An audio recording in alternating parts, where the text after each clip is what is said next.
The emergency board meeting was already underway when Marcus burst through the doors, still wearing his dishwasher uniform, stubble on his face, and a thick folder under his arm. "Marcus, what the hell?" the CFO began. "Shut up, Richard," Marcus said calmly, laying out document after document on the polished conference table. "I've spent a week in our flagship location. What I discovered was not inefficient employees or outdated business models.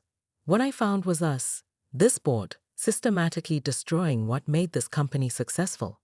Over the next 2 hours, Marcus outlined a radical restructuring plan.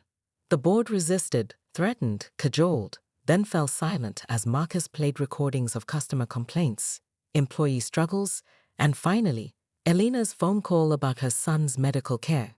"You can vote to replace me," he concluded, "but before you do, look at these financial projections based on my proposed changes. We're not just failing as human beings, we're failing as a business." 3 weeks later, employees at all 30 locations received an unexpected message: mandatory attendance at an all-staff meeting. Many feared mass layoffs. Instead, they found Marcus Winters waiting, along with a team of independent healthcare consultants, contractor crews, and HR specialists from outside the company. "I owe you an apology," he began, his voice amplified through the sound system, but somehow more human than anyone remembered. "More importantly, I owe you changes." The overhaul was comprehensive and immediate. Retroactive healthcare coverage for all claims denied in the past year, living wages implemented across all positions, profit sharing scaled by tenure, infrastructure upgrades prioritized by staff input. Most revolutionary was the new corporate structure, a board of operational advisors with representatives elected from each job category, with real power and direct access to Marcus. Lakeside became the test kitchen for innovation, with Elena, now promoted to operational director, leading the transformation. She approached the role with the same efficiency she'd shown as a server, but with an additional resource: her unflinching honesty. 6 months later, customer satisfaction at Lakeside had doubled. Revenue was up 33%. Staff turnover had plummeted from 170% annually to under 20%. Regional managers from other locations made pilgrimages to observe what industry publications were calling the Lakeside Revolution. On the anniversary of his first day undercover, Marcus arrived at Lakeside and announced. He found Elena in the manager's office, surrounded by training schedules. On her desk sat a framed photograph of a smiling boy holding a soccer trophy. "Miguel made the competitive team," she said, her smile genuine, but her eyes still evaluating him carefully, a habit she hadn't lost. His breathing tests came back normal last month. Marcus nodded, emotion tightening his throat. "I have something for you both," he said, handing her an envelope. Inside was the deed to a small house, 10 minutes from the diner and 5 minutes from Miguel's school. "It's not a gift," Marcus said quickly, seeing her expression. "It's part of our new employee housing program. Mortgage payments come directly from your profit sharing. The down payment is an advance on your director's bonus, which, frankly, is still less than you deserve." Elena studied the papers, then looked up with the same direct gaze that had stripped away his pretenses a year before. "You know what the strangest part is?" she said. "That day when I confronted you, I was planning to quit. My sister had offered us her couch while I looked for another job." She shook her head. "One moment of honesty, from both of us, changed everything." Marcus smiled, a real smile that reached his eyes. "Well, the company newsletter did call me a hero. I had to live up to an 8-year-old's expectations." As if summoned, a small whirlwind burst through the office door. Miguel, energetic and breathless in a soccer uniform, no sign of the struggling child from a year ago. "Mom, coach says I might start next game." He paused, looking curiously at Marcus. "Are you the boss man from the pictures?" Marcus extended his hand solemnly to the boy. "Actually, your mom is the real boss around here. I just provide the paperwork." Marcus's third day as a dishwasher at Lakeside began with a disaster: a burst pipe that flooded the kitchen at 5:30 am. As he mopped alongside other grumbling staff members, his blistered hands burning from the industrial strength cleaner, He made mental notes about the infrastructure issues nobody had reported to corporate. "That's the third pipe this year," muttered the cook. "Management keeps putting band-aids on bullet wounds." By midday, Marcus had identified a dozen critical operational failures. The schedule software crashed hourly. The walk-in cooler temperature fluctuated dangerously. The ancient POS system frequently double-charged customers, creating confrontations with already frustrated waitstaff. One server, however, navigated the chaos with remarkable grace. Elena Rodriguez, a single mother with quick reflexes and quicker wit, transformed each system failure into an opportunity to connect with customers. When the register crashed during the lunch rush, she recalled every order from memory. When an elderly couple complained about a cold entree, she personally reheated it and added a complimentary dessert, paid for from her own tips, Marcus later discovered.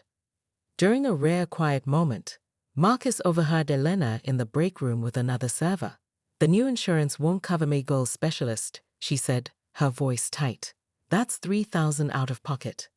And the rent just went up again." The other server touched her arm.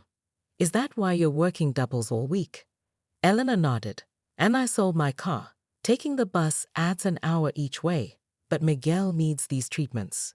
The memory of signing off on the insurance cuts hit Marcus like physical pain. In the boardroom, it had been a simple spreadsheet adjustment, a minor sacrifice to preserve quarterly profits. That evening, as thunder rumbled outside, Marcus was hauling trash through the back corridor when a sound stalked him, something raw and human beneath the mechanical hum of the kitchen. Following it, he discovered Elena crouched in the storage alcove, her phone clutched white-knuckled to her ear. "Please," she was saying, her voice cracking. "My son's appointment is already 3 months overdue. His breathing is getting worse." A pause. "No, I understand your policy, but..." Another pause. "Yes, I'll try to find another way." She ended the call and pressed her forehead against the wall, shoulders shaking with silent sobs. Marcus stood frozen, a forgotten garbage bag dripping onto his shoes, as Elena whispered to herself, "What am I going to tell him? He's only 8. Marcus Winters, the 52-year-old CEO of Sunrise Diners, slammed the quarterly report onto his mahogany desk, rattling his CEO of the Year trophy from 5 years ago. The chain that had once been his pride, 30 locations across the Midwest that had put home-style cooking back on the map, was now hemorrhaging money and customers at an alarming rate. "These numbers make no sense," he muttered, running his hands through his salt and pepper hair. The intercom buzzed. His assistant's voice was hesitant. "Sir, the board is requesting an emergency meeting next week about the Lakeside location's numbers. They're talking about closing it." Lakeside, their flagship diner, the location where he'd started as a short-order cook 30 years ago before working his way up. Something inside Marcus snapped. That night, while channel surfing in his empty penthouse apartment, Marcus stumbled across a reality show featuring CEOs working incognito in their own companies. He sat up straight, an idea forming. The next morning, he canceled all meetings and called in his most trusted assistant. "I need to become someone else," he announced. "No one can know.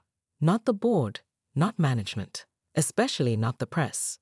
48 hours later, Mark Wilson was born, a middle-aged man with glasses, a trimmed beard, and a fabricated resume claiming diner experience from 20 years ago.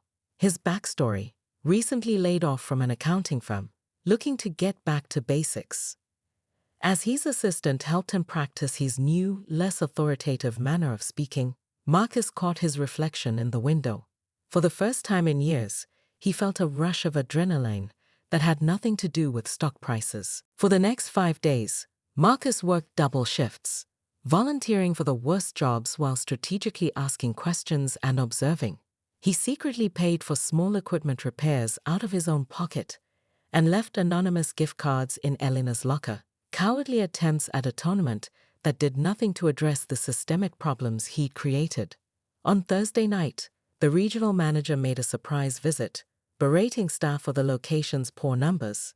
Marcus watched from the dishwashing station as Elena absorbed the manager's tirade about lazy employees without defending herself, though she'd been working 16-hour days. That night, Marcus couldn't sleep. At 3 a.m., he drove to his corporate office, used his still-functioning keycard, and spent hours combing through financial records, policy changes, and employee feedback that had never reached his desk. What he discovered sickened him. Layers of middle management had been systematically filtering information, presenting him with a sanitized version of reality while implementing his cost-cutting directives in the cruelest ways possible. The next afternoon, Marcus was helping Elena clean up a spill when she suddenly straightened, crossing her arms. "You know, Mark, you're either the worst or best dishwasher I've ever seen," she said, her eyes narrowing. "You work harder than anyone, but sometimes you look at supply invoices like you understand them. You asked about corporate policy changes like you already knew the answers. And yesterday, I saw you writing in a notebook that looked an awful lot like a Moleskine, the same brand our CEO carries in all the company photos." The diner was empty between shifts. Marcus's carefully constructed facade crumbled under her direct gaze. "You're him, aren't you? Marcus Winters." His silence was confirmation enough. Elena's expression transformed, not with the deference he was accustomed to, but with a volcanic fury barely contained. "Do you have any idea," she said, her voice dangerously quiet, "what your policies actually look like from down here? While you were approving your new downtown headquarters, yes, we all saw the announcement. I was choosing between my son's asthma medication and our electric bill." Marcus started to offer the rehearsed corporate response about market conditions, but Elena cut him off. "Miguel had an attack last month, a bad one. I couldn't afford the preventative inhaler after the insurance changes. The ER doctor said if I'd waited 10 more minutes to bring him in." Her voice broke, and she looked away, composing herself. "He's 8 years old. He draws pictures of you from the employee newsletter. He thinks you're a hero because I work for your company." The silence between them stretched, filled only by the distant sounds of kitchen prep beginning for dinner service. For the first time in 20 years, Marcus Winters had absolutely nothing to say.